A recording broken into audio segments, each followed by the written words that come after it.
maiwasan ang posibleng constitutional crisis, iniharap ni Senate President Juan Miguel Zubiri ang isang pinagsanib na resolusyon mula sa Senado at Kamara na naglalayong baguhin ang ilang probisyon ng 1987 Constitution.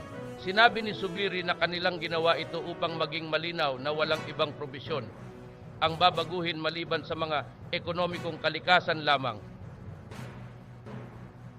Siya mismo ang nagpasimuno ng Resolution No. 6 na may layuning maiwasan ang alitan sa pagitan ng dalawang kapulungan ng Kongreso.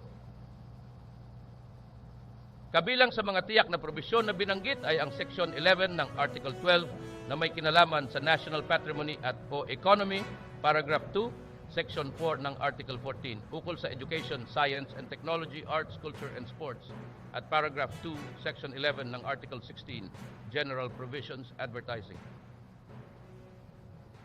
Tatlong paksa lamang ito at napakasimple, napakalinaw, kaya't ginagawa natin ito upang mapanatili ang bicameralism ng parehong House of Representatives at Senate ayon kay Zubiri. Idinagdag ni Zubiri na iniutos ni Pangulong Ferdinand Marcos Jr. sa Senado na suriin ang mga ekonomikong probisyon ng 1987 Constitution sa isang pulong kasama si House Speaker Martin Romualdez.